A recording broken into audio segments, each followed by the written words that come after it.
تو میں سمجھتا ہوں پیپلز پارٹی کا صفایا ہو سکتا ہے. ٹھیک ہے, پیپلز پارٹی کا صفایا ہو سکتا ہے, اور آپ نے کہا کہ گھر میں کوئی کام نہیں ہوا ہے. آپ کو کوئی پیپلز پارٹی دیکھنے میں نہیں آئے گی. رمیش صاحب, اگر آپ کو میری آواز آ رہی ہے تو میں چاہوں گی کہ دیکھنے میں آئے گی. آپ نے جو الزامات لگائے ہیں اس پر موقع دیا جائے کریم خواجہ صاحب کو بھی ڈیفینڈ کرنے کا.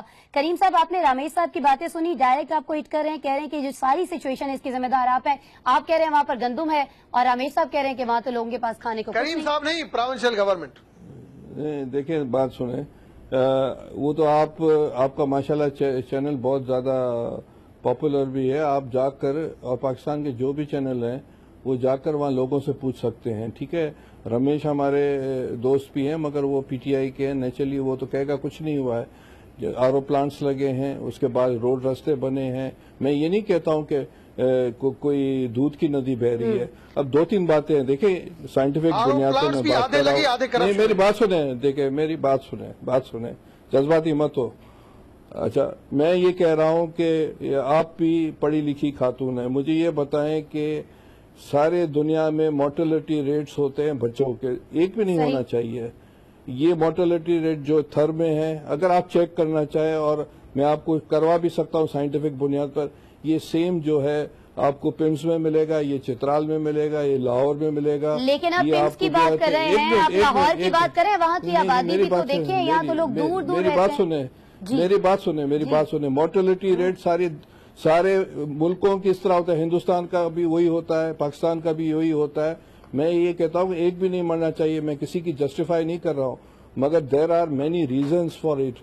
کھانے کی خوراک مل رہی ہے, یہ کہہ رہے ہیں ٹھیک ہے جی, آپ مسلسل مزید ہیں کہ وہاں پر خوراک بھی مل رہی ہے, صحت کی بھی سہولیات ہے, اس پر آپ سے مزید بھی بات کروں گی. سینیٹر صاحب, بڑی معذرت, آپ کی جانب میں دوبارہ آؤں گی, آپ کو پورا وقت دوں گی, لیکن ابھی شبیر شاہ صاحب ہمارے ساتھ موجود ہیں, ایڈیشنل ایڈوکیٹ جنرل سندھ ہے. شبیر شاہ صاحب, بہت شکریہ, آپ نے ہمارے لیے وقت نکالا.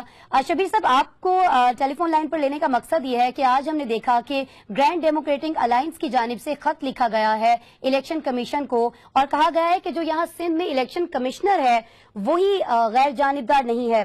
تو ہمارا قانون, ہمارا آئین کیا کہتا ہے؟ کیا الیکشن کمیشن پابند ہے کہ ایسی کسی بھی الزام کا, ایسے کسی بھی خط کا جواب دے؟ بسم اللہ الرحمن الرحیم. شکریہ جی, آپ نے مجھے موقع دیا. بیسکلی الیکشن کمیشن جو ہے وہ ایک انڈیپینڈنٹ ادارہ ہے, ایک کانسٹیٹیوشنل ادارہ ہے. آرٹیکل 218 آف دا کانسٹیٹیوشن کے تحت الیکشن کمیشن کے پاس پاورز بھی ہیں, اور بلکہ اس کے اوپر یہ ذمہ داری بھی عائد ہوتی ہے کہ وہ independent, free and fair elections کرائے. جیسے آپ نے دیکھا کہ اس وقت انہوں نے کئی صوبوں میں جیسے اٹارنی جنرل آف پاکستان اور ایڈوکیٹ جنرل پنجاب اور کئی ایسی اپوائنٹمنٹس اور کئی بیوروکریسی میں چینجز الیکشن کمیشن نے بڑے آسانی سے کی. اور اگر الیکشن کمیشن کو لگتا ہے, ان کو فیل ہوتا ہے کہ کوئی بھی اپوائنٹمنٹ ایٹ دا مومنٹ, کوئی ایسی اپوائنٹمنٹ ہے یا کوئی ایسا پبلک فنکشنری ہے جو امپارشل نہیں ہے, تو وہ اس کو چینج کر سکتے ہیں. انہوں نے حال میں ہی کافی ساری اپوائنٹمنٹس کی ہیں, سو بالکل ہی وہ انڈیپینڈنٹ ہیں, دے ہیو دا پاور, کوئی بھی اپوائنٹمنٹ بک کر سکتے ہیں. صحیح ہے, اپوائنٹمنٹس کر سکتے ہیں, لیکن میں آپ سے یہ اپیل ٹرائبونل اور الیکشن کمیشن کے جو الگ الگ سے فیصلے آ رہے ہیں, کاغذات مسترد ہوتے ہیں لیکن پھر منظور ہو جاتے ہیں, اس پر بھی بات کروں گی ایک بریک کے بعد.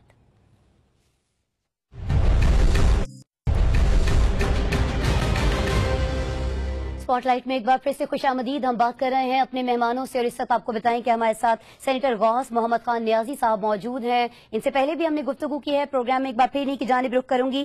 غوث صاحب, ہم دیکھ رہے ہیں پنجاب میں اب کی بار آپ کو تحریک لبیک کا بھی سامنا رہے گا, ان سے بھی آپ کا مقابلہ رہے گا, لیکن جس مکتبہ فکر سے یہ جماعت بنی ہے اب وہ مکتبہ فکر آپ کا بڑا ووٹ بینک سمجھا جاتا تھا, تو آپ کیا سمجھتے ہیں کہ اب تحریک لبیک کے بننے کے بعد, ان کے آپ کے مقابلے پہ آنے کے بعد آپ یہ ووٹ بچا پائیں گے؟